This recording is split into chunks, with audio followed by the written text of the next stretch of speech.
Buenas noches a todos. Vamos a iniciar el webinar del día de hoy. Tal como se ha anunciado, el webinar de hoy corresponde a una serie de webinar que vamos a estar dando previo a nuestro taller ejecutivo de actualización de normas internacionales de información financiera para pequeñas y medianas entidades, versión 2025. En esta ocasión, nosotros vamos a estar trabajando o vamos a estar abordando el tema de la sección 11, que son instrumentos financieros. Y por tanto, esta sección pues tiene una importancia bastante relevante desde los aspectos de los cambios que sugiere la norma internacional de información financiera para pequeñas y medianas entidades. Uno de los puntos de suma importancia en este caso que nosotros vamos a ver como introducción para efectos de lo que corresponde a los cambios que el Consejo Internacional de Normas de Información Financiera ha sugerido para esta nueva edición de normas internacionales, comprende, lógicamente, ¿verdad? Algunos aspectos que solamente, en este caso, se abordaban desde las normas internacionales de información financiera para empresas que tienen la obligación de rendir cuentas públicas. Es importante estar claro de que parte de los cambios o los principales cambios que sugiere el Consejo Internacional de Normas, ¿verdad? Para este efecto, hay nuevas mediciones de medición y presentación y revelación. Hay tres cosas importantes que se mantienen, como es la medición, presentación y revelación en los estados financieros. Para este efecto, lógicamente, nosotros vamos a estar abordando, me permiten por favor, voy a abrir mi hoja de Excel, que es mi pizarra electrónica que yo le llamo, donde vamos a estar abordando estos aspectos. Bien, dentro de lo que corresponde en este caso, ¿verdad? Tenemos que tomar en cuenta lo siguiente. Vamos a configurar primero, antes de comenzar mi exposición del día de hoy. Ok. Bien, haciendo una retrospectiva de lo que en este caso, ¿verdad? La norma internacional comprende o aborda dentro de las características del estándar internacional, en este caso. Vamos a ver entonces, ¿verdad? ¿Cuáles son aquellas características que todavía se mantienen? Haciendo un poco una valoración histórica sobre las normas, cuáles fueron, cómo han sido los principales cambios. Vamos a comenzar en este caso, ¿verdad? Con un poco de historia, recordando un poco cómo surge esto de las normas internacionales de información financiera. Las normas internacionales surgen con su primera edición, en este caso, primera edición. La primera edición se da en el 2009. Entonces, el Consejo Internacional de Normas emite, en este caso, la versión 2009. Era un tema muy nuevo para todos. Apenas se estaba migrando un poco lo correspondiente a los principios de contabilidad generalmente aceptados. Y luego esta idea se fue adaptando. Una de las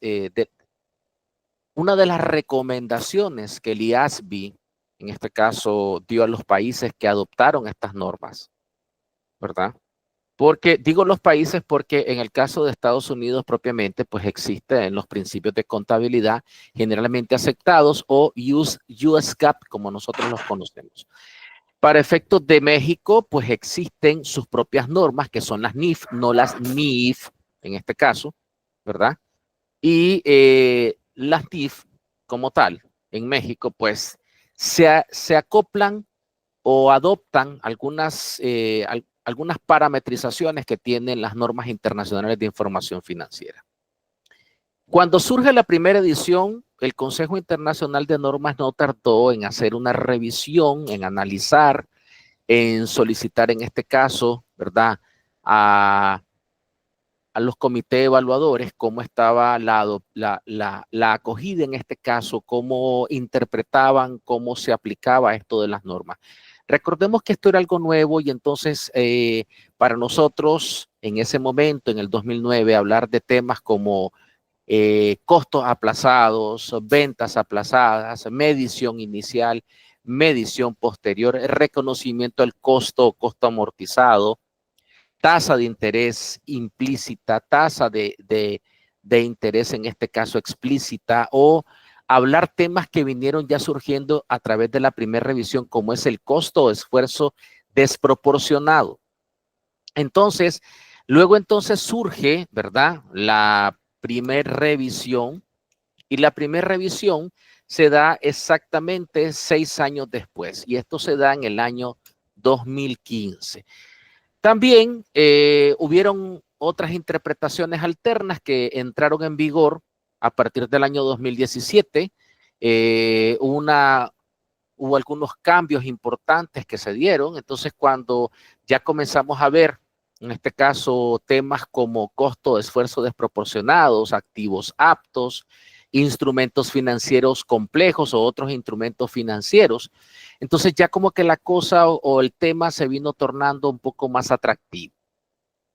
Entonces, a partir de esta revisión del 2015, que surgen 6 años después de la primera revisión, después de la primera edición, perdón, del 2009, se ha pactado o se ha dicho de que existen, en este caso, 3 bases fundamentales para efectos de comprender, aplicar o migrar, como usted le quiera llamar en este caso, adoptar el lenguaje o la política contable denominada Norma Internacional de Información Financiera.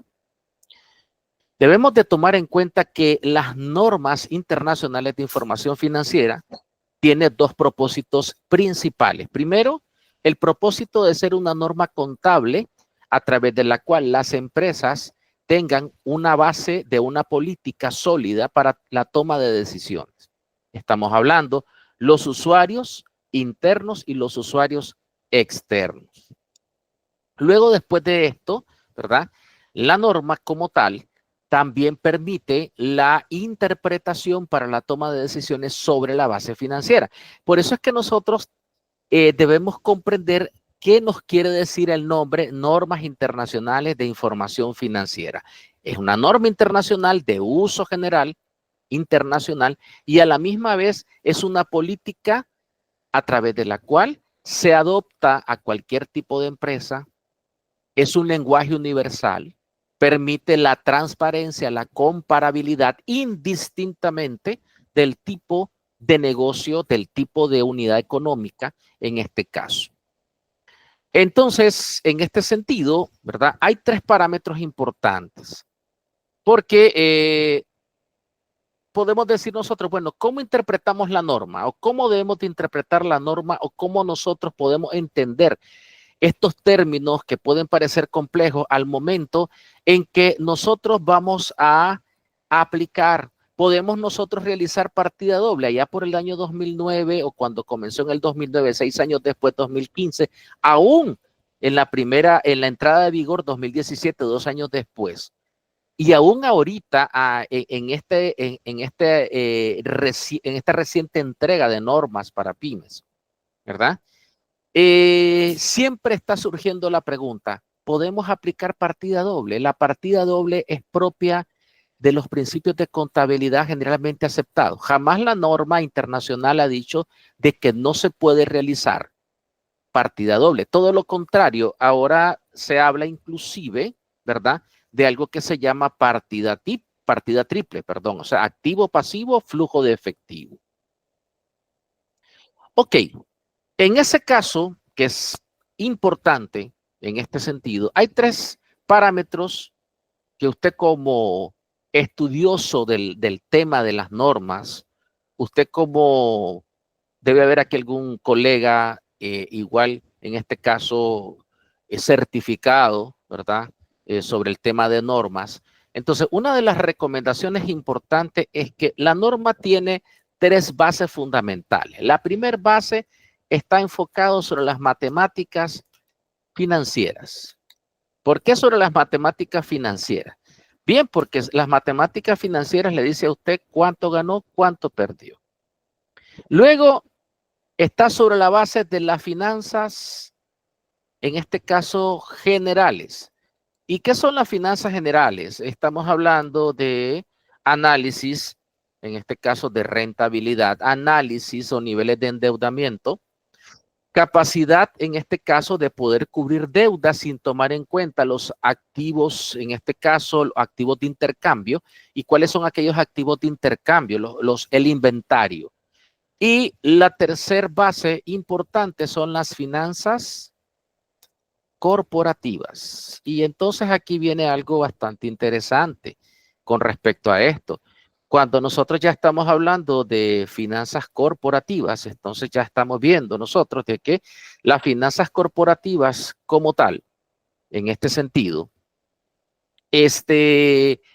toman en consideración algo que en las normas se habla de o que se conoce con el término de contabilidad de cobertura, instrumentos financieros, instrumentos a futuro, instrumentos de intercambio, instrumentos de garantía, tasa efectiva, tasa en este caso nominal. Otro tema que en este caso ya las normas también y ya las pymes en el 2025 habla, por ejemplo, ¿verdad? Los pasivos híbridos en este caso, ¿verdad? ¿Qué es esto de pasivo híbrido? Que es un término, parece un poco extraño. Es algo a través de la cual, vamos a decir, una obligación que puede surgir a través de un préstamo de un socio, pero que a través de una decisión, este préstamo se puede convertir en una capitalización. Entonces, en ese caso, estamos diciendo de que las normas internacionales de información financiera, ¿verdad? La cual tenemos ya dos presentaciones y vamos a ver aquí la primera presentación. La primera presentación está para empresas que tienen obligación de rendir cuentas públicas o lo que se conoce también como aquellas empresas que tienen en este caso o que cotizan en la bolsa de valores, ¿verdad? Fijémonos bien de que este tipo de empresas que captan dinero del público, ¿verdad? En este caso, son empresas a través de la cual tienen la obligación como tal de rendir cuentas públicas. Y sobre el tema que nos compete, ¿verdad? Para empresas que no tienen esta obligación. Entonces, como no tienen esta obligación, estas empresas se consideran dentro de la categorización de pequeñas y medianas entidades. Ahora bien, otra de los asuntos importantes en este caso es que, ya entrando en materia, ¿cuándo inicia el proyecto 2025? ¿Cuándo inicia esto de las normas 2025? El proyecto que ya estamos hablando, la tercera edición, y aquí se le llama NIF para pymes, tercera edición. ¿Cuándo comienza el inicio de este proyecto? Cuando el Consejo Internacional de Normas ve la necesidad de que las NIF para las pymes se vayan acoplando o se vayan, en este caso, alineando a las normas integrales. Todo inicia en el año 2021. Estamos hablando 4 años antes, ¿verdad? Y entonces analizan, pero el proyecto, y aquí vamos a poner aquí inicio del proyecto, pero el proyecto comienza a tomar forma a través del año, ¿verdad? Y parte, ¿verdad? Aquí parte del proyecto hacia el 2025. Y aquí lo vamos a poner hacia el 2025. Entonces, en este caso, cuando surge esto, ¿verdad?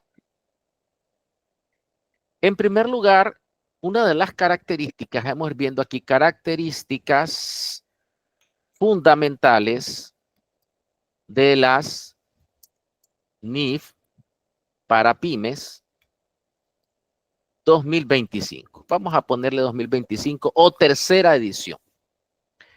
En primer lugar, una de las características es que se alinean a las NIF integrales. Esa es una característica fundamental, ¿verdad? Otra de las características en este caso es que existen o se definió, ¿verdad? O se definió en este caso, fíjense bien, ¿ya? Se definió una forma, vamos a decir en este caso, novedosa. ¿En qué sentido? En el sentido de que ahora se habla un nuevo lenguaje de medición, de presentación y de revelación. Entonces, sufrieron cambios importantes dentro de lo que es medición, presentación y revelación. Otra cosa interesante es que la tercera edición tiene una mayor precisión en la interpretación de activos y pasivos, o sea, derechos y obligaciones. Y algo muy interesante, y esto debe de ser un punto de suma importancia para los auditores, en este caso. La nueva edición o tercera edición realiza un refuerzo, fíjense bien, de principios fundamentales como cuáles. Miren cómo vuelve esto básicamente a la parte inicial. Primero, uno de los principios fundamentales que recibe un refuerzo se le llama el principio de prudencia.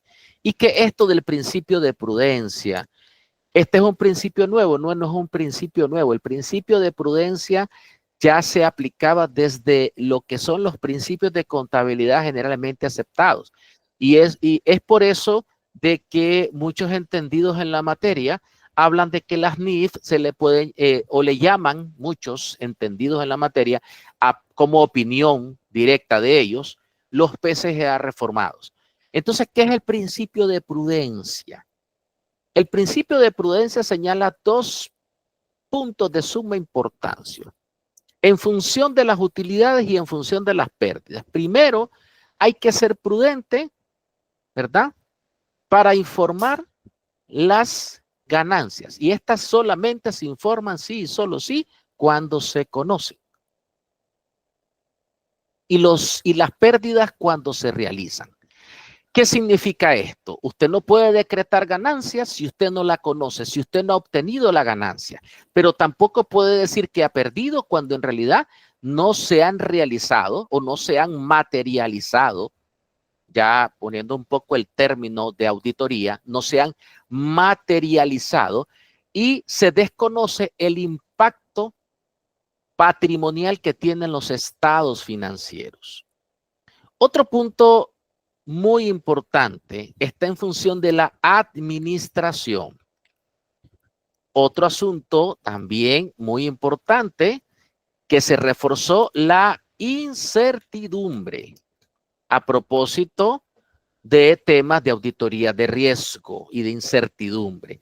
Y siempre, y se ha tomado en cuenta, y en la tercera edición se sigue tomando en cuenta, lo que se conoce como la sustancia sobre la forma. O sea, estamos hablando la sustancia económica sobre la forma jurídica.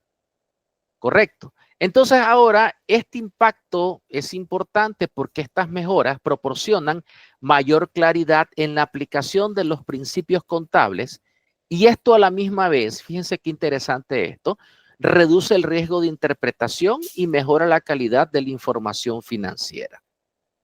¿Ok? Esto es importante, ¿verdad? Que usted como usuario de las normas, ¿por qué el contador debe adoptar las normas? ¿Por qué debe el contador actualmente debe de conocer estos cambios, este impacto que tiene ahora en los estados financieros? Porque hubieron cambios importantes. Ok, bien, vamos entonces en este caso, fijémonos bien, esto en función de los conceptos fundamentales. Punto 2, antes de entrar al tema de instrumentos financieros. Punto 2. En relación a los estados financieros consolidados y separados, algo que se nos enseña en la universidad es la famosa materia, creo que es en contabilidad 3, matrices y sucursales. Ok, pero a veces sucede que existe una confusión entre consolidados y combinados. Y se aclara de que los estados financieros combinados es cuando existe una sola entidad y tiene diferentes unidades de negocios. Y los estados financieros consolidados es cuando existe diferentes entidades o diferentes organizaciones o diferentes empresas dentro de un corporativo llamado holding y que en el momento de presentar, en este caso, ¿verdad? La consolidación sugiere una hoja de trabajo a fin de aplicar ajustes de tal forma de que se deba de proceder con operaciones en común por eliminación.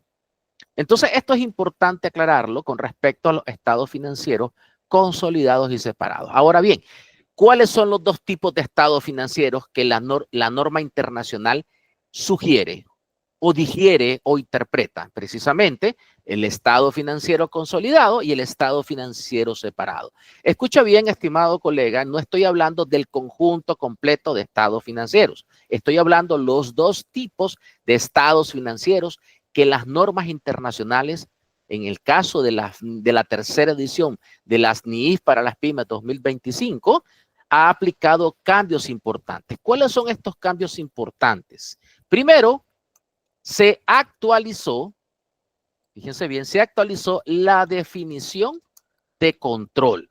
O sea, esta definición de control ahora se encuentra alineada, fíjense bien, a la NIIF 10. Por eso es que habíamos estado hablando de alineación con las normas integrales. Otro asunto de suma importancia dentro de los estados financieros consolidados y separados, ¿verdad? Correcto. Es que se establece, fíjense bien, reglas claras para medir el interés retenido, ¿ok?, en una subsidiaria. ¿Ok? En una subsidiaria. Cuando se pierde el control. ¿Qué quiere decir eso? Bueno, eso significa entonces que en el momento de un estado financiero consolidado y separado, se debe de observar, en este caso, ¿verdad?, cuál es el interés, cuál es el valor de la tasa implícita en una operación determinada. Y vamos a decir una cuenta por cobrar. Si hay una reestructuración de saldo entre empresas, entonces, ¿cómo se debe de medir el interés retenido en una subsidiaria?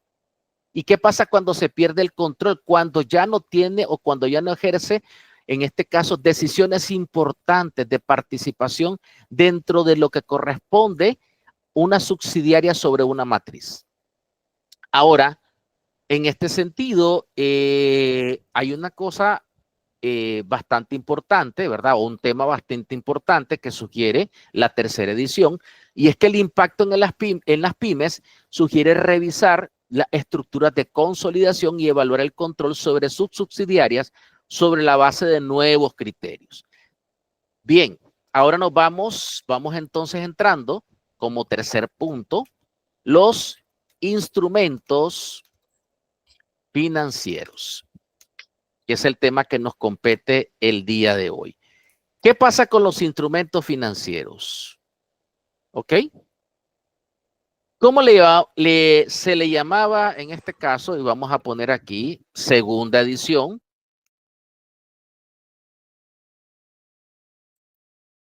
La segunda edición, la 2015. La sección 11 le llamaba instrumentos financieros básicos. ¿Ok? Instrumentos financieros básicos. Y entonces la sección 11, que a la misma vez contenía la sección 12, en este caso. A la sección 12 se le llamaba otros temas relacionados con instrumentos financieros. Y entonces aquí en la versión o en la edición número 2 o en la edición 2015, como usted le quiera llamar, ya estábamos hablando del tema de activos aptos, aquellos activos que eran financiados. Ya estábamos hablando de que la elección de la política contable, ya estábamos diciendo de que el instrumento financiero se consideraba como un contrato que da lugar a un activo financiero de una entidad o a un pasivo financiero o a un instrumento de patrimonio. O sea, en resumen, se habla básicamente de una relación contractual donde surgen obligaciones y derechos. Más sin embargo, ahora, en este caso, la tercera edición, ahora nos vamos a la tercera edición, y esta tercera edición, 2025, fíjense bien que se habló del 2023 y surge hasta el 2025. Si nos vamos a la base de datos histórica acá, básicamente la segunda revisión se dio, que se considera la primera para el 2015, la segunda para el 2009, se dio en el año 2017. Ahora estamos hablando de una tercera edición actualizada sobre el 2025. Ahora, ¿cuál es el cambio importante? Primero, dice de que, o la norma sugiere, un modelo de costo amortizado. ¿Ok? O sea, para todos los instrumentos financieros, excepto los contratos de garantía financiera y las inversiones en acciones preferentes no convertibles y acciones ordinarias preferentes sin opción de venta que cotizan en la bolsa o cuyo valor razonable puede medirse de otra forma, entonces requiere un modelo de costo amortizado. Entonces, este modelo puede medirse, ¿verdad?, de otro modo, de forma fiable, sin costo o esfuerzo desproporcionado. ¿Cuál es el otro cambio interesante sobre esto que toma en cuenta básicamente la tercera edición en este caso? Fijémonos bien. Sobre los cambios importantes, ¿verdad?, de los componentes de la tercera edición, es que estamos hablando que se elimina la opción de usar el criterio de la NIC 39 e introduce, en este caso, y vamos a poner aquí, se elimina, ¿verdad?, la opción de usar el criterio de la NIC 39, ¿verdad? Y se introduce, en este caso, los criterios de la sección 9, o sea, NIF 9, ¿correcto? Entonces, además de eso, otro de los cambios importantes es que se elimina el ámbito de aplicación limitado a instrumentos financieros básicos, que ya lo habíamos mencionado, para quedar de aplicación general a todos los instrumentos financieros. ¿Y qué pasa con la sección 12? Porque hasta el momento nosotros hemos hablado de la sección 11. ¿Qué pasa con la sección 12? ¿Verdad? Habíamos dicho en la segunda edición, en la versión 2015, que la sección 12, en este caso, ¿verdad?, porque la elección y reconocimiento y medición dentro de la versión 2015 estaba en función de la NIC 39, que era instrumentos financieros, reconocimiento y medición. Sin embargo, se elimina en el 2025 y al introducirse el criterio de la sección 9, ya entonces, en este caso, las transacciones complejas, ya no más se habla de transacciones complejas, sino que ahora ya estamos hablando del criterio para medición al valor razonable. ¿Ok?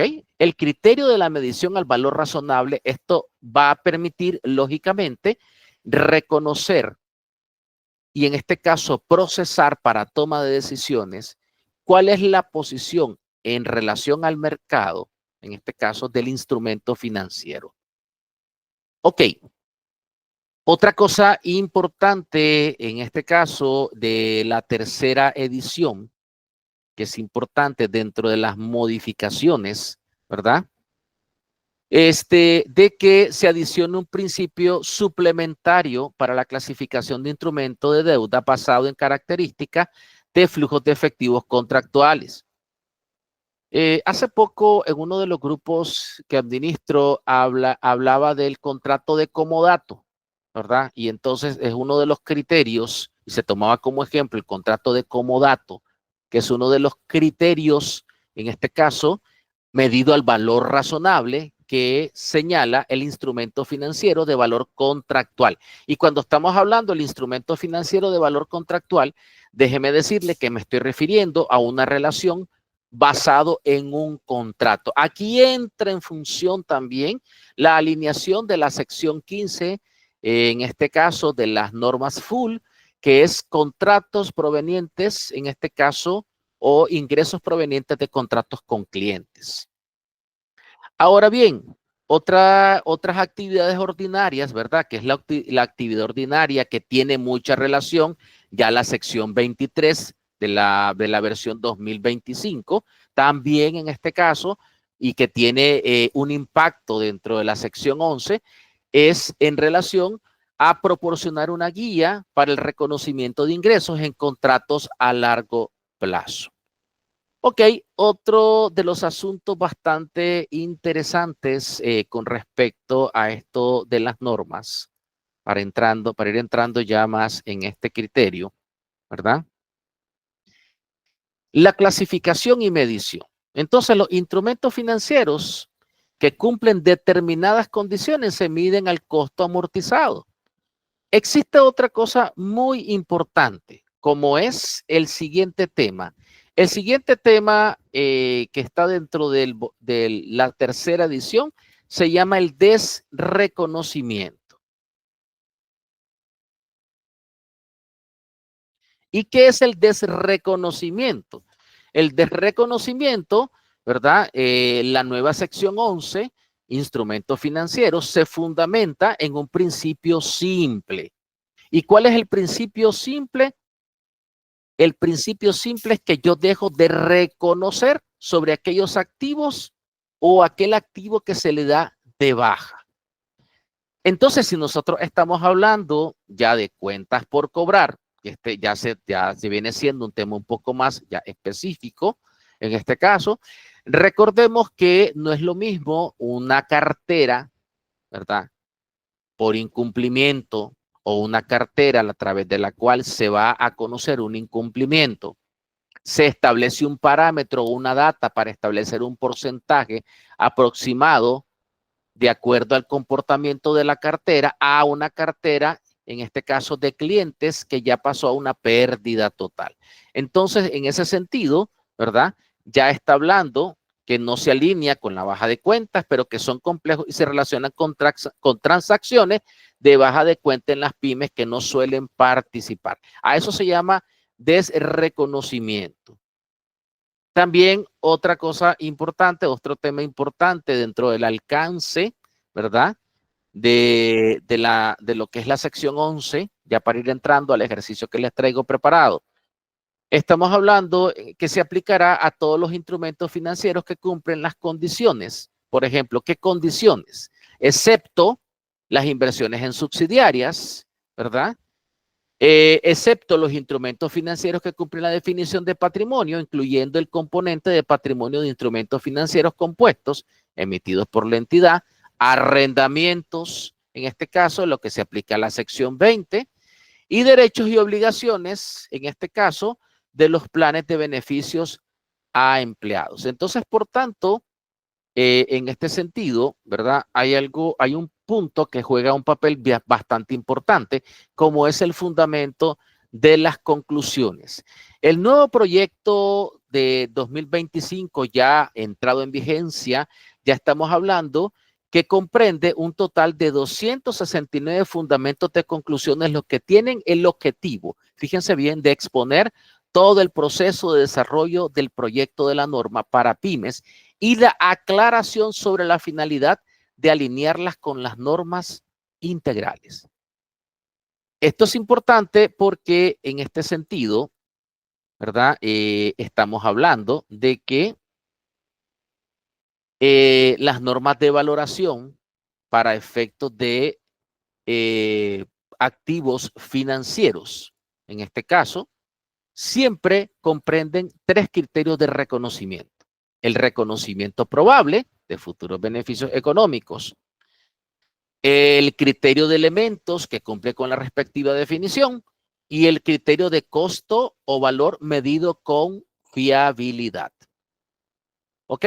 Entonces, dentro de esto, ¿verdad? Dentro de estos componentes importantes, en este caso, para efectos de los principales cambios de las normas internacionales, vamos a ver entonces, en este caso, un resumen básicamente de lo que corresponde a la sección 11 antes de entrar al ejemplo.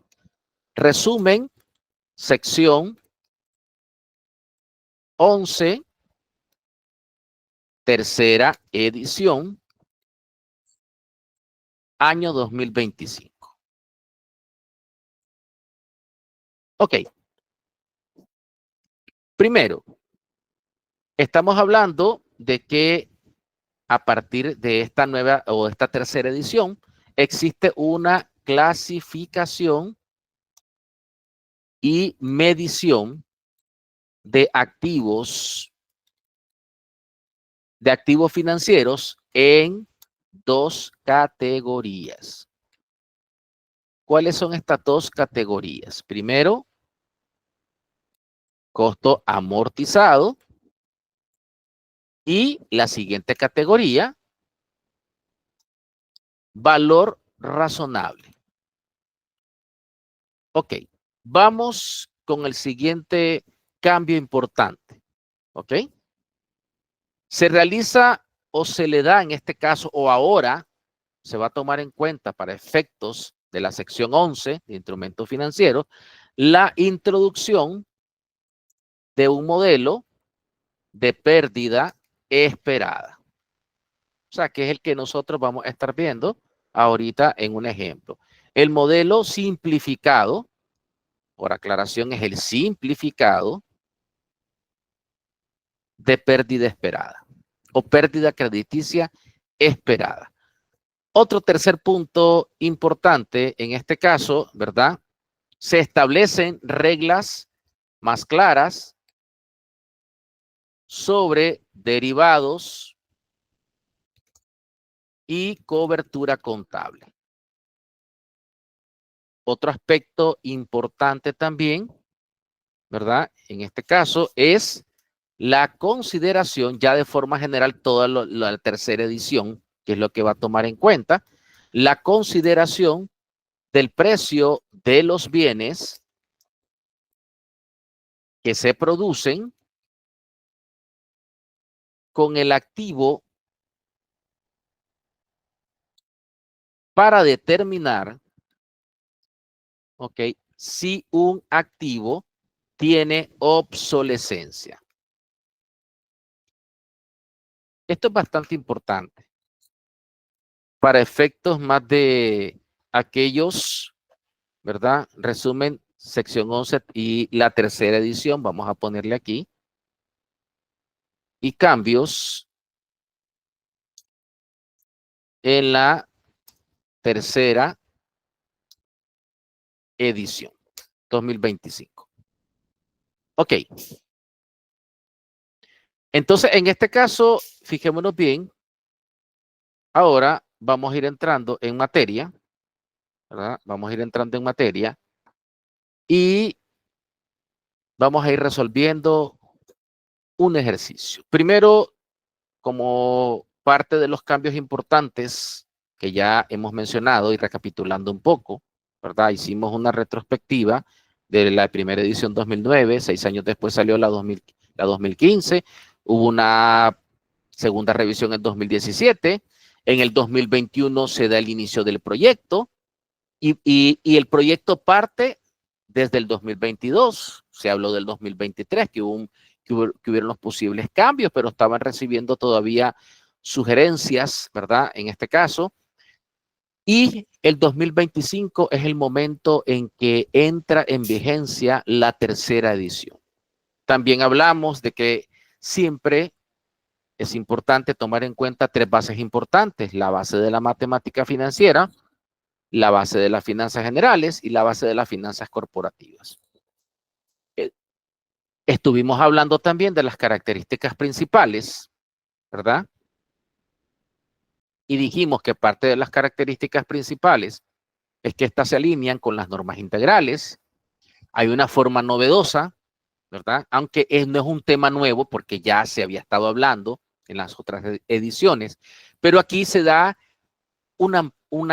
se amplía, ¿verdad? En este caso, la aplicación o el tema de la medición, presentación y revelación.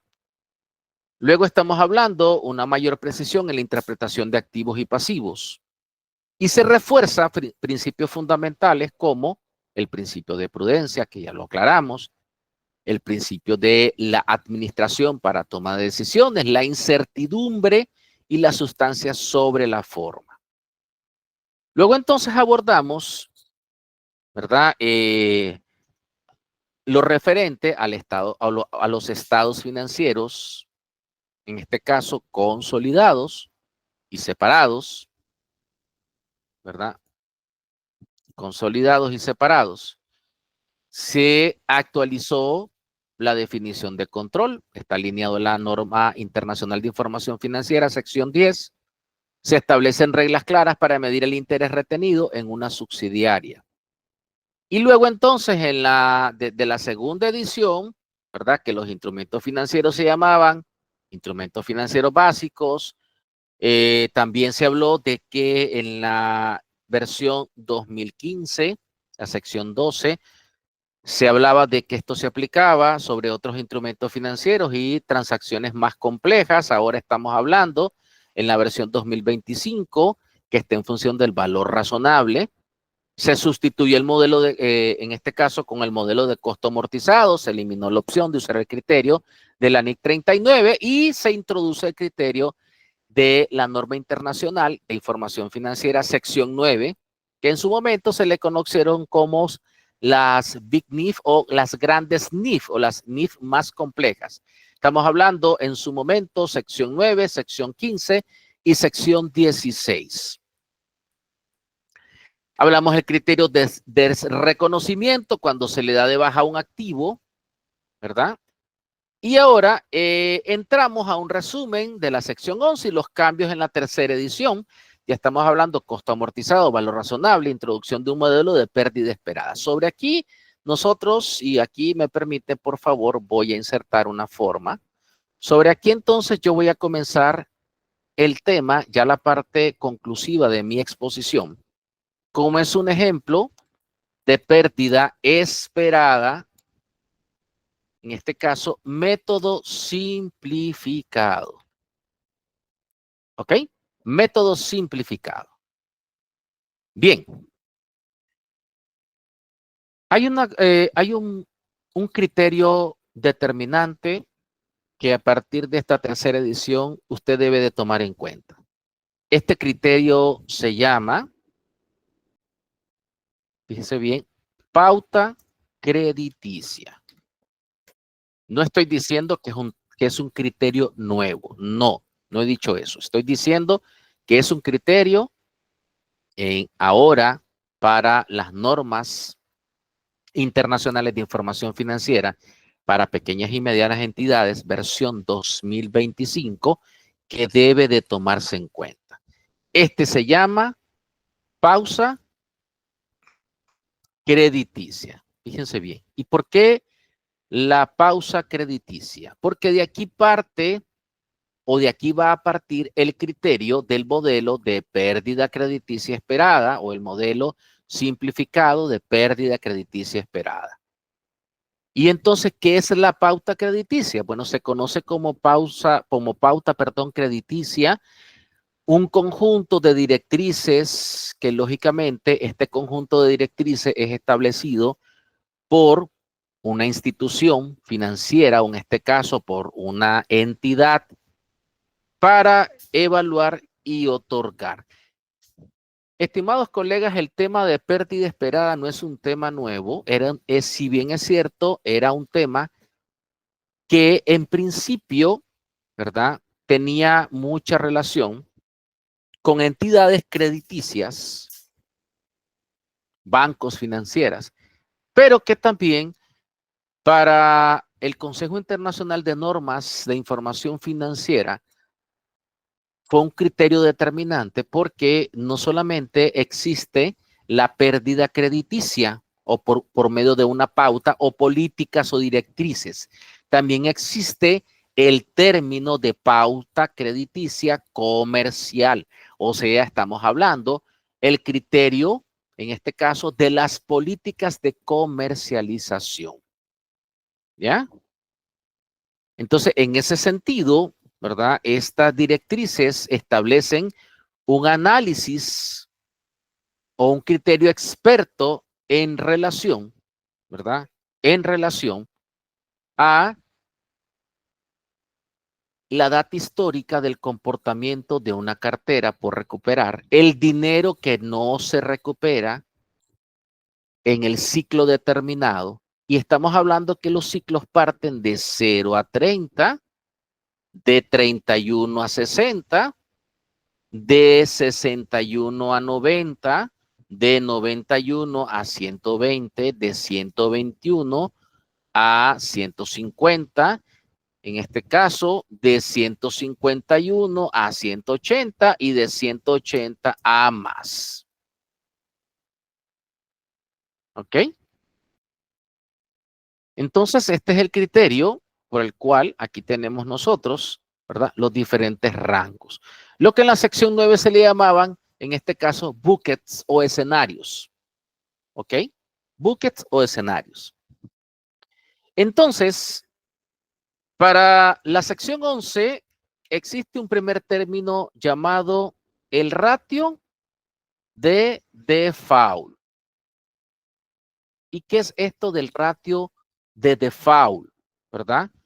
Se dice que este ratio es el indicador, es lo que ya nosotros debemos de tomar en cuenta en la sección 11, tercera edición, año 2025, sobre la regla o sobre la introducción del modelo de pérdida esperada simplificada. Se dice que es un indicador que se usa, fíjense bien, para medir la proporción, ¿ok?, de préstamos, ¿ya? O de cartera que entran en incumplimiento. Entonces la cartera, cuando si yo vendo zapatos, profesor, o yo vendo carros, o yo vendo bolsos, o yo vendo productos de consumo masivo, y esa cartera puede entrar en incumplimiento. Claro que sí, porque usted tiene una política comercial. Y la política comercial, si estamos hablando de créditos otorgados, porque no solamente le vamos, en este caso, a definir crédito al hecho de que llegue una persona al banco y solicite un crédito. Y disculpen la redundancia, ¿ok? Entonces llegó a realizar un préstamo, le otorgaron el dinero y entonces solo por eso nosotros solo a eso le vamos a llamar crédito. No, no se trata de eso. Se trata de que el ratio de default me mide la proporción o de préstamos o de cartera que entran en incumplimiento. Cuando un cliente, por el criterio del ratio de default, cayó en el incumplimiento, debía de pagar de 0 a 30 y ahora está pagando de 31 a 60 o está pagando a los 60 días. Entonces, en ese sentido, fíjense bien, ya entró en incumplimiento. Entonces, por tanto, uno de los puntos de suma importancia se le llama el ratio de default. ¿Ok? El ratio de default. Y entonces aquí, en este sentido, vamos a ir poniendo el ejemplo acá. Ok.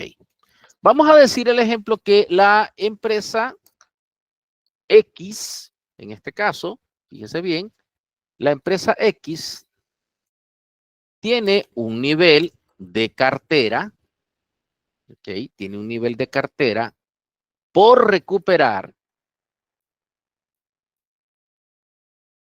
un nivel de cartera por recuperar, por el importe de 207.074.01. O sea, estamos hablando unidades monetarias. Ese es el importe de la cartera, ¿correcto? Ese es el importe de la cartera. 207.074.01. Ese es el importe de la cartera. ¿Ok? Estamos hablando de esto, exactamente. Ahora bien, en este caso, resulta de que de acuerdo a la información, ¿verdad? De acuerdo a la información, en este sentido, 50 cuentas de este valor o el 5% de este valor, vamos a hablar de porcentaje, el 5% de este importe, ¿verdad? Entró dentro del ratio de default. Eso significa entonces que el ratio de default, en este caso, que equivale a un 5% históricamente, me da entonces un importe de lo siguiente. Estamos hablando de 207.074.01 por 0.05. Estamos diciendo entonces que de 10.353.70. Ese es el ratio de default. ¿Ok? Ese es el ratio de default. ¿Cómo lo obtenemos? ¿Y cómo entonces obtengo la información? Bueno, la información me lo tiene que dar el responsable de la cartera y cobro y me debe de decir específicamente cuáles son aquellas cuentas que tienen un comportamiento histórico de morosidad. Por eso se le llama ratio de default. ¿Ok? Por eso se le llama ratio de default. Ahora bien, ahora vienen los elementos del modelo simplificado. Y venimos acá, por ejemplo, del modelo simplificado. Y entonces me dice de que en este sentido, ¿verdad? Yo debo de determinar la pérdida estimada.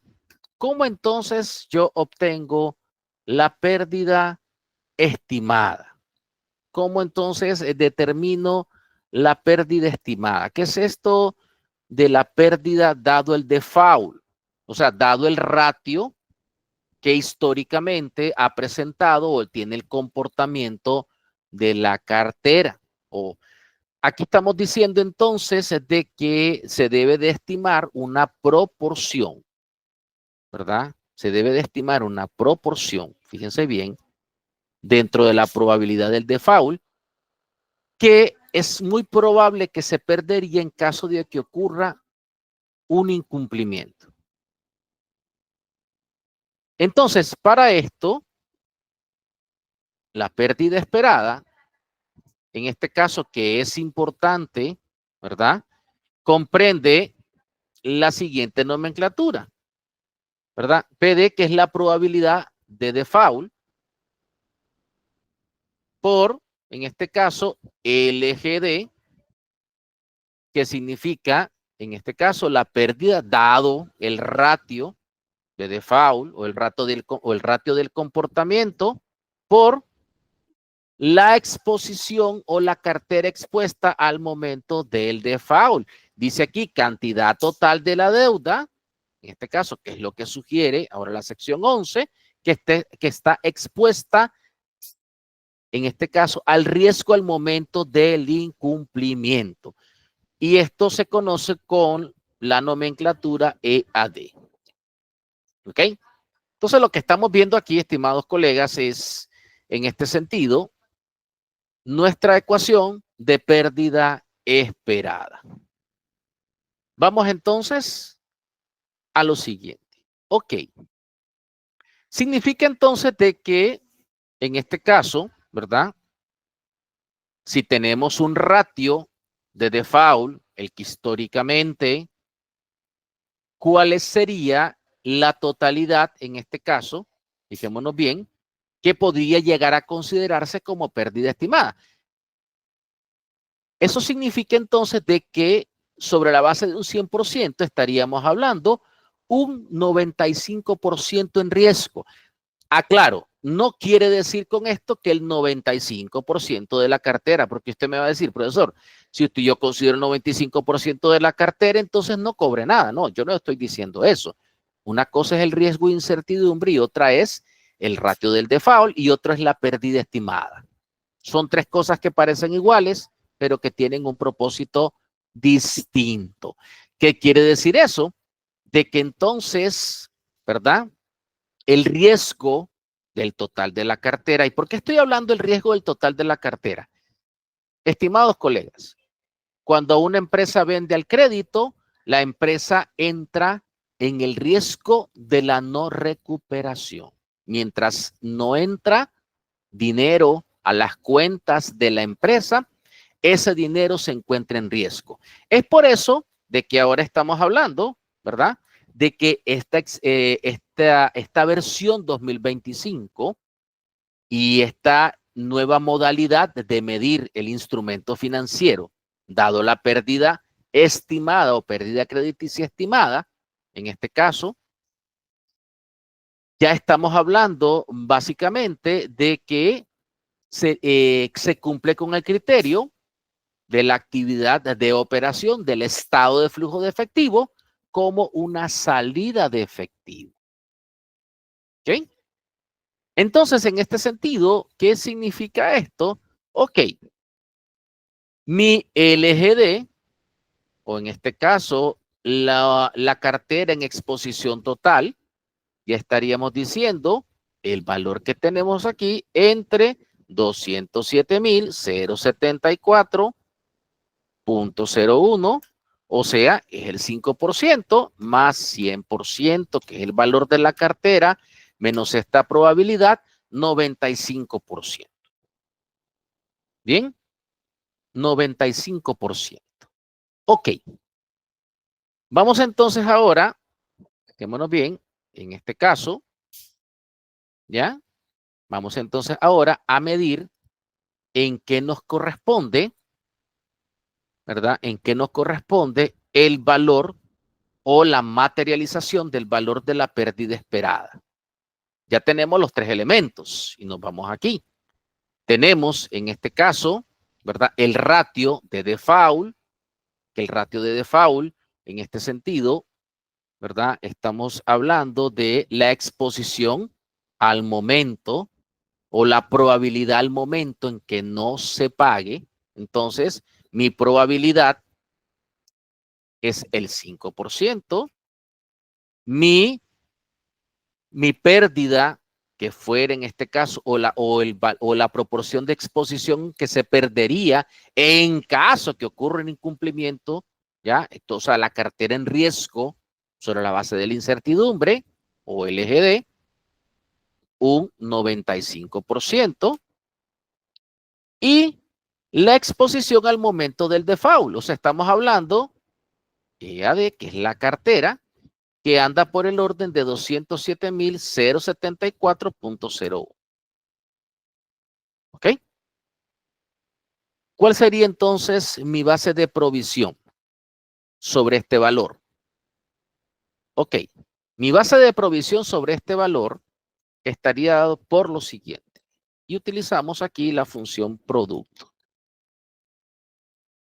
Mi base sería el 5 que tenemos aquí sobre el punto 95 sobre la exposición total al riesgo.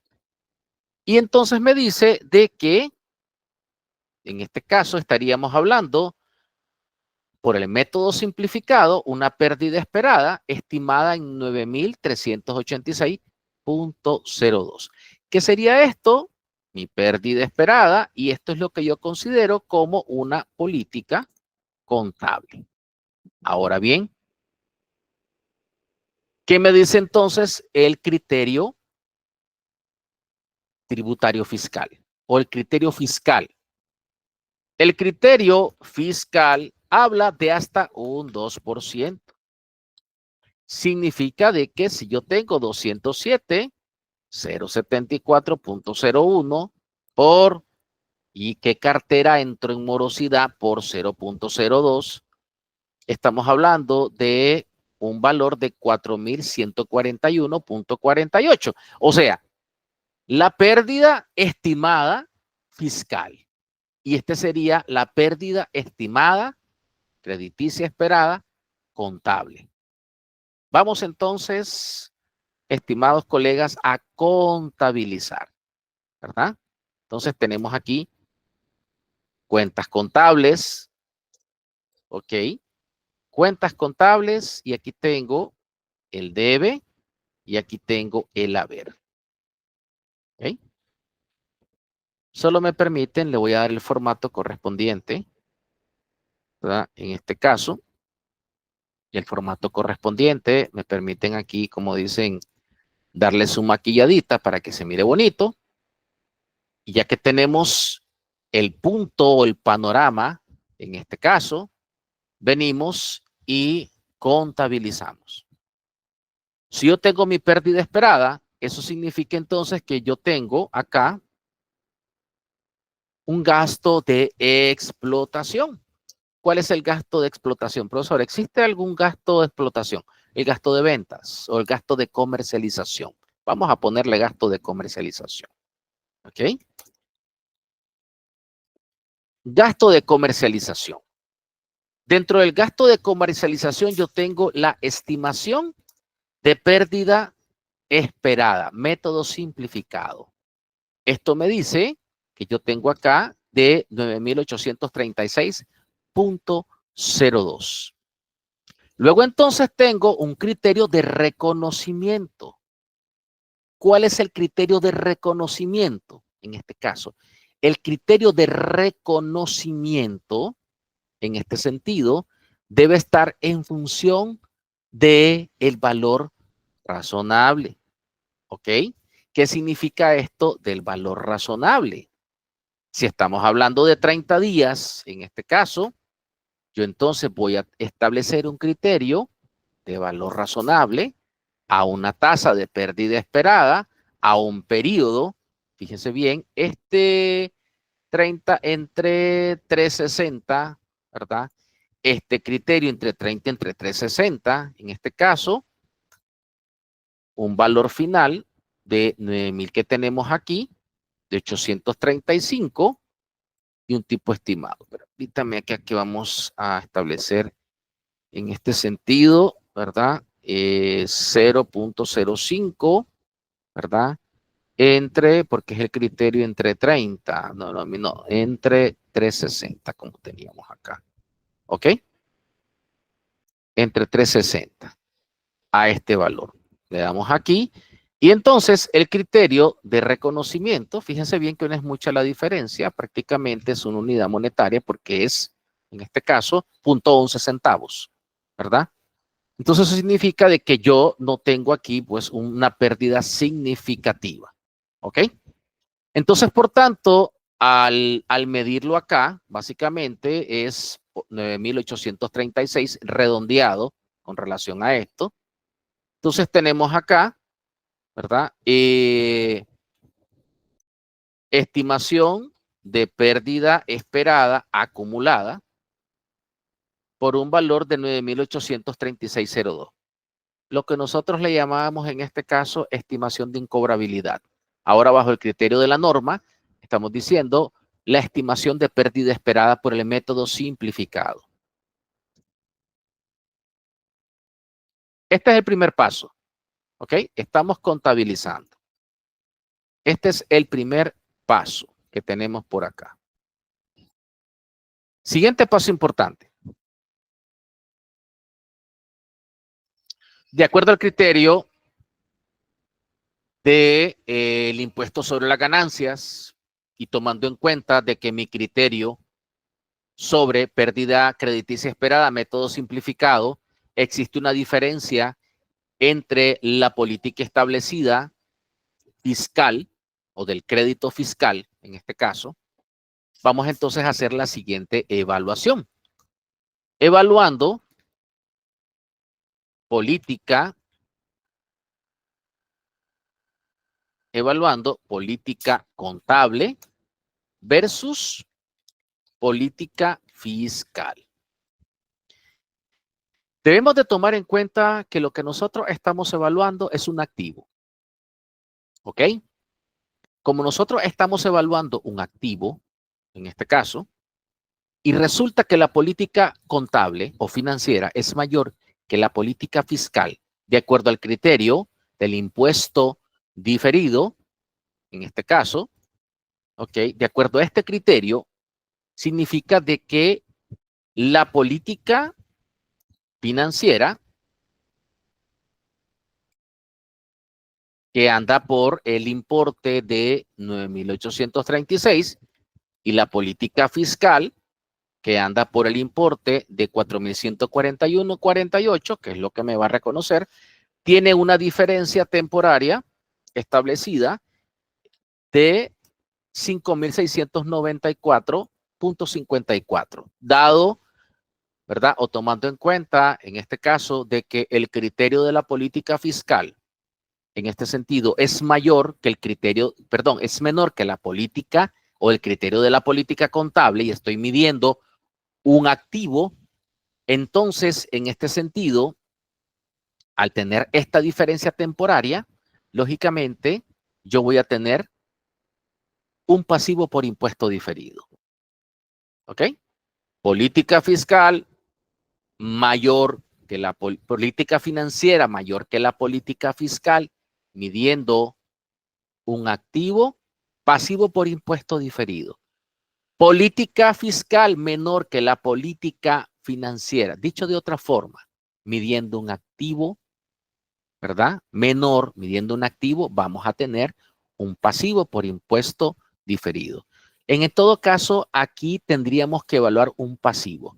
¿Por qué razón si lo interpretamos de esta forma? Si la política fiscal es menor que la política financiera, porque lógicamente la estimación de incobrabilidad es un pasivo dentro de un activo, tal como es la depreciación como tal. ¿Ok? Y aquí tenemos esto de acá. Bien, ¿cuál sería la tasa probable? La tasa probable es un 30%, que es la tasa del impuesto, y aquí tenemos el impuesto probable, ¿verdad? O el criterio del impuesto probable por pasivos de 1.708.36 sobre la diferencia temporaria. Entonces tenemos aquí, ¿verdad? Gastos operativos. Tenemos aquí un gasto por impuesto diferido. Y tenemos acá 1.708.36. Ahora tengo un pasivo no corriente. Y aquí tengo pasivo por impuesto diferido de 1.708.36. Sumas iguales. Y tendríamos acá 1.708.000, 1.708.000. Ok. ¿Qué pasa entonces? Y con esto voy terminando para dar pase a preguntas, si tienen preguntas al respecto. ¿Qué pasa entonces si en el siguiente periodo acaba de terminar el 24, ¿verdad? O terminamos el 25 y entonces o usted era una pyme y tenía la política bajo normas integrales, que no hay ningún problema sobre eso, se pueden aplicar sin ningún problema, o termina el 2025 y nos vamos al 26 y resulta que el criterio de evaluación de pérdida esperada que tenemos aquí ya no está en función de un 5%, ¿verdad? Ya no está en función de un 5%. Fíjense bien.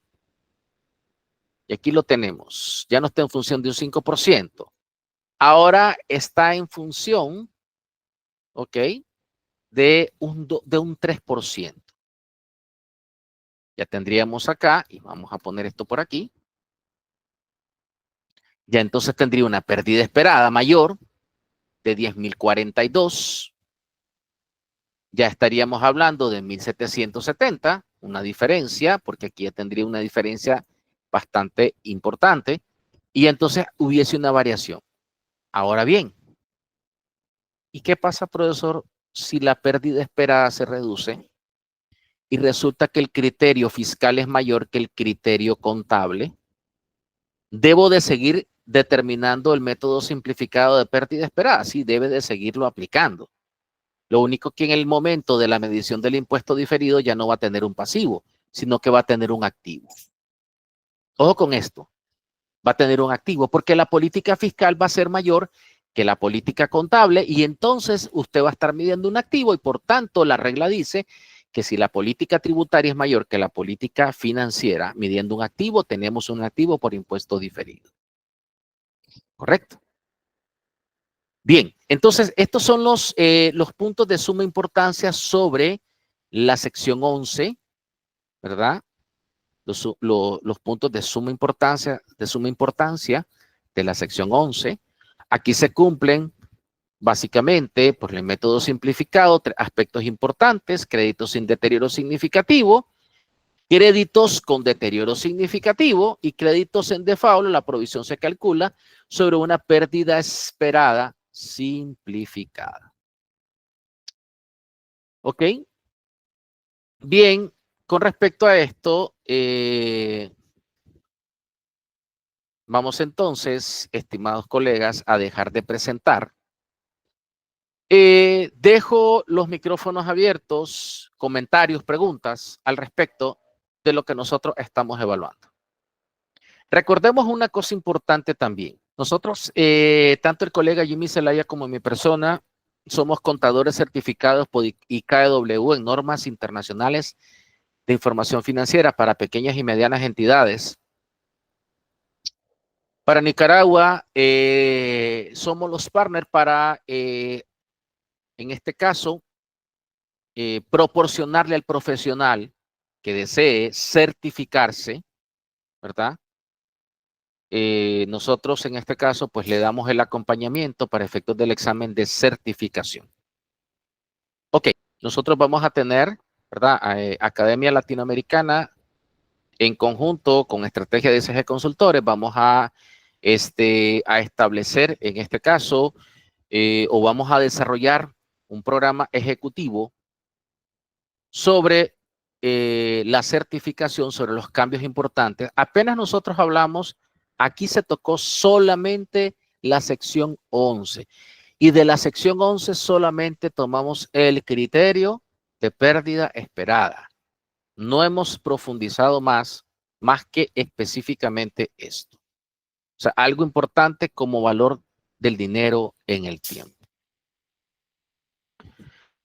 Ok, preguntas antes que se retiren, ¿verdad? Desde ya agradeciendo su amable atención.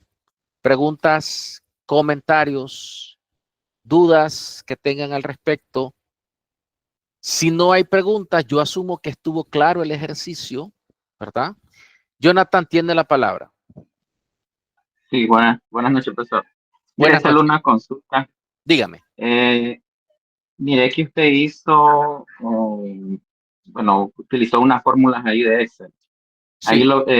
no entendí la razón o qué es lo que se pretendía calcular ahí. Por ejemplo, mire que utilizó la fórmula producto y también una fórmula de valor presente. Me parecía que era los trabajos presentes. Valor actual, Eh, correcto. Le explico. ajá, por, Ajá, sí, le escucho, le escucho. Ajá.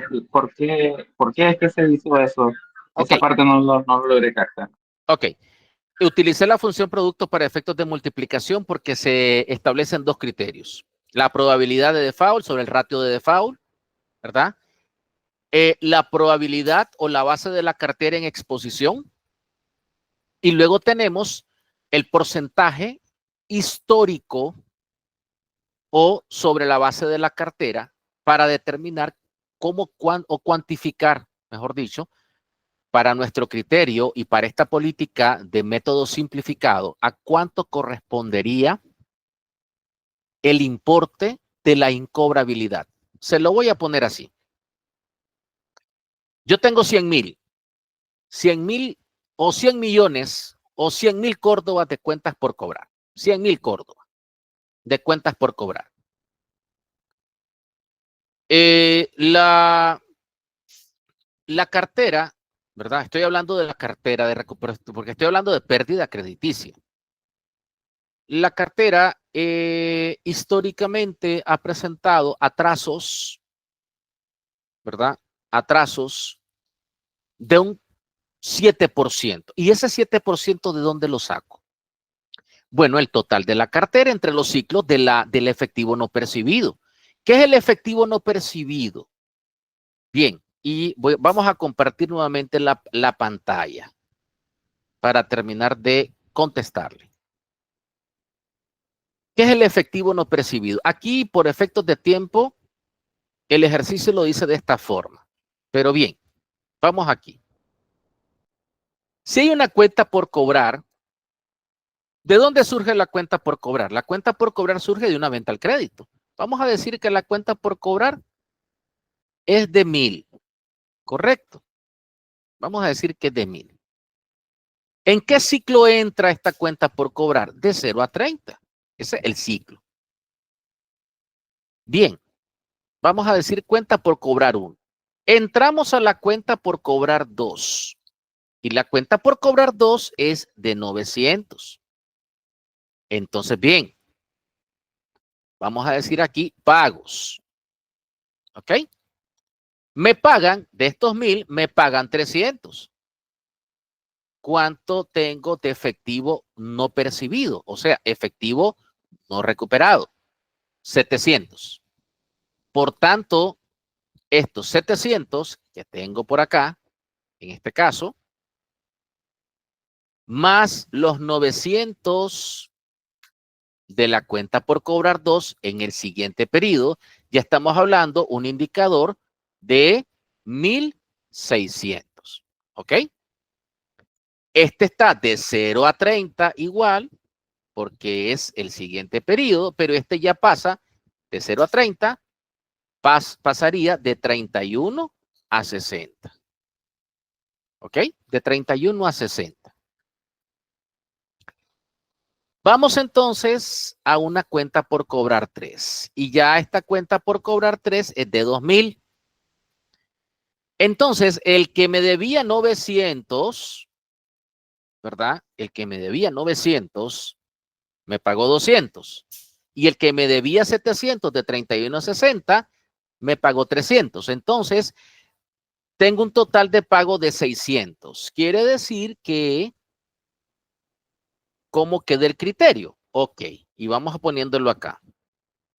Para la cuenta 1, el criterio queda, me pagó 300, este valor menos el pago recibido, me queda en 300. La cuenta 2, me debía 900 y me pagó 300, entonces tenemos aquí 900 acá, menos los 300 de pago, me queden 600. Resulta entonces de cuánto me queda la cuenta acumulada. Ya entonces este criterio de 700 pasa de 61 a 90 y este criterio o esta cuenta pasa de 31 a 60. ¿Ok? ¿Ya cuánto me queda entonces? El neto de la cartera. El neto de la cartera estaríamos hablando los 1,600 menos los 300 que me pagaron menos los otros 300, o sea, menos 600 en pocas palabras. Me quedé en 1,000. Este es el neto de la cartera. ¿Y por cuánto anda la cartera total? La cartera total anda entre 3,900. Entonces quiere decir que un ratio de default históricamente anda entre la base de la recuperación no percibida, entre el valor de esto, y estaríamos hablando un ratio bastante considerable, 26%. Claro está, porque estamos hablando de cifras muy pequeñas. Si esto fueran cifras más grandes, entonces estaríamos hablando de un ratio más bajo. Ahora bien, ¿qué pasa si no me pagaron 300? Este me canceló. Entonces, en vez de 400, estamos hablando de 700, ya no me debe. Y este, en vez de 300, me pagó 500. Entonces, ¿de cuánto estaríamos hablando?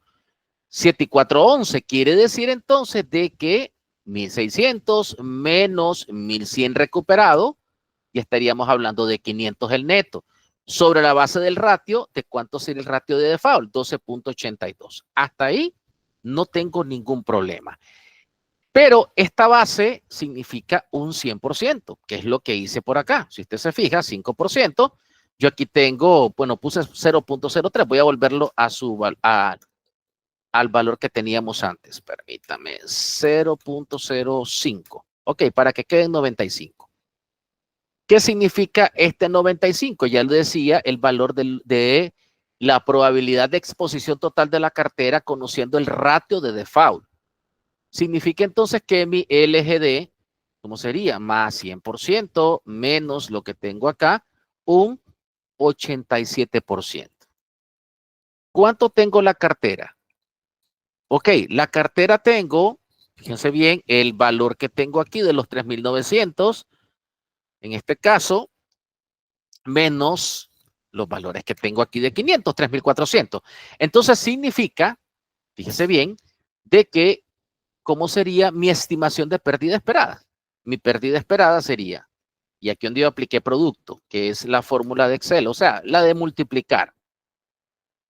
Estaríamos hablando el valor de este 12 por el valor que tengo por acá, por la probabilidad de toda la cartera. ¿Cuánto voy a estimar? 380. ¿Ok? 380. Pero esta sería mi política contable. ¿Cómo sería mi política fiscal? Este valor que tengo aquí o este valor de la cartera, porque aquí no le he restado los netos. Este valor que tengo aquí, en este caso, por 0.0268. Entonces, aquí tengo una diferencia temporaria. ¿De cuánto es mi diferencia temporaria? De 380 menos 68 de 312. En este caso, ya, para efectos del procedimiento. Es por eso que ocupé el valor de o la función producto. Ahora bien, ¿por qué mido el valor razonable para contestarle la siguiente pregunta?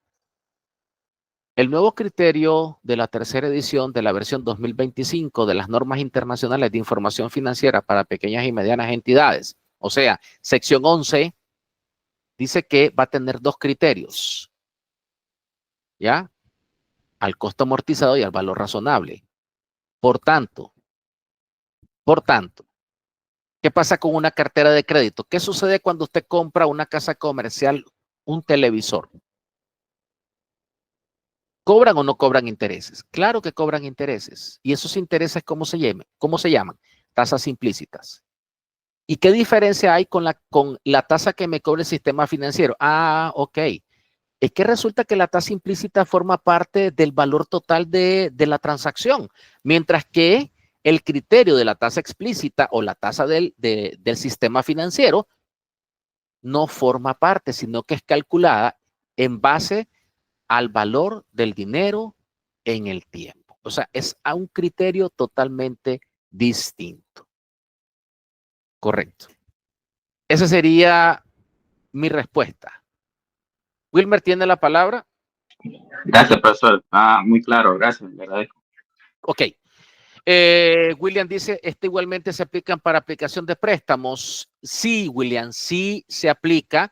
Lo único que el sistema financiero ya lo estaba aplicando desde hace mucho tiempo, pero aplica, no aplica en o sea, puede aplicar el sistema simplificado, pero el sistema financiero, o sea, las instituciones que tienen o las entidades que tienen la obligación de rendir cuentas públicas, en este caso, como los bancos, las financieras, las compañías de seguros, es de aplicación obligatoria la norma internacional de información financiera sección 9, porque está la circular técnica de la Superintendencia de Bancos y de otras instituciones financieras hace casi, qué sé yo, hace 4 o 5 años atrás, aproximadamente, más o menos 5 años atrás, que la CIBOIF estableció como normativa obligatoria que las instituciones, en este caso, su política fuera las normas internacionales de información financiera plenas. ¿Ok? Entonces, no solamente aplicable para las cuentas por cobrar.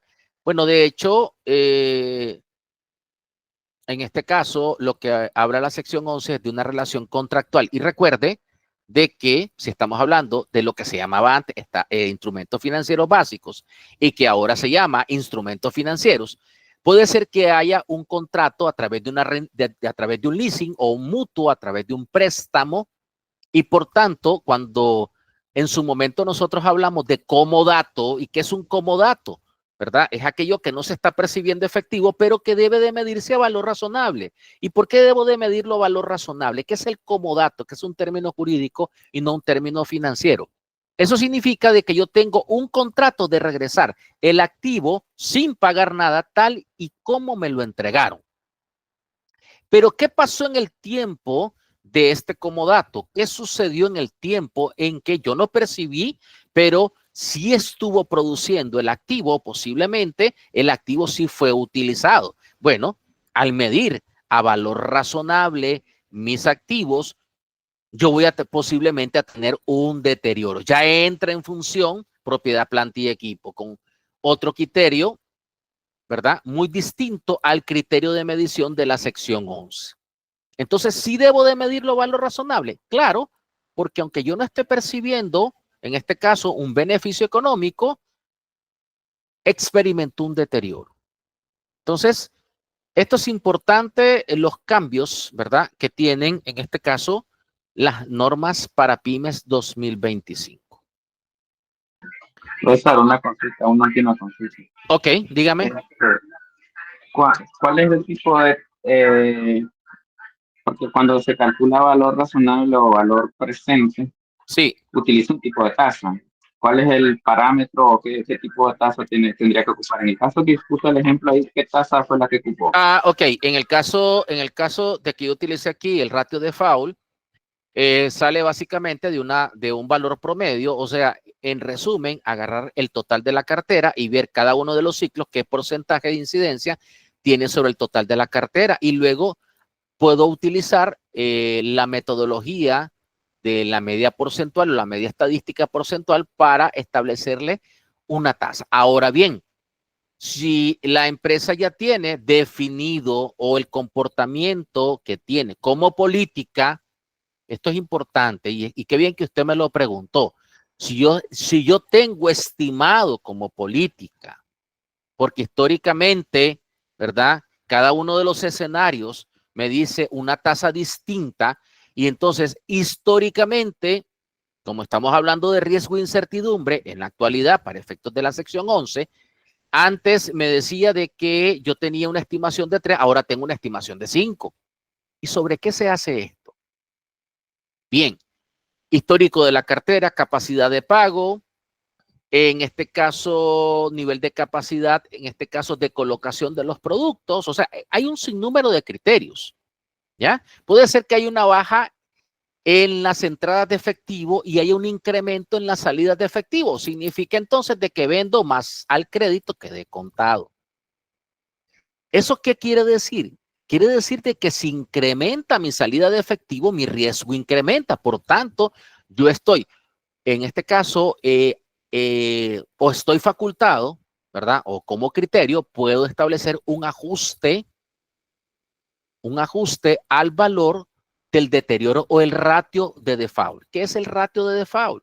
Repito, es el ratio que yo establezco como política de acuerdo a un comportamiento histórico de la cartera. Entonces yo lo establezco de esa forma. ¿Y cómo lo establezco? Ok, el porcentaje histórico promedio que tengo de pérdida de cuentas no recuperadas entre el total de la cartera por la base de 100, eso me da el porcentaje del ratio de default que yo puedo implementar como política. Ahí le contesto la pregunta. Gracias, profesor. Gracias. Muy excelente. Te agradezco Bueno, mucho. gracias a ustedes, estimados colegas, por haber participado. Muchísimas gracias, ¿verdad? Recuerden que esta grabación, ¿verdad? Está a cargo de Academia Latinoamericana de Contadores. Ustedes pueden contactar a Miguel Aburto. Ustedes tienen ahí el número. También algo muy importante, vamos a tener pronto, arrancamos nuestro taller ejecutivo, ¿verdad? Considero que es una oportunidad que ustedes no pueden desaprovechar. Hay descuentos importantes y En este caso, ustedes pueden optar por el examen de certificación, ¿verdad? El examen de certificación. 60 preguntas, usted las responde, inmediatamente usted se convierte en un contador certificado internacionalmente por el Instituto de Londres. Muchísimas gracias a todos.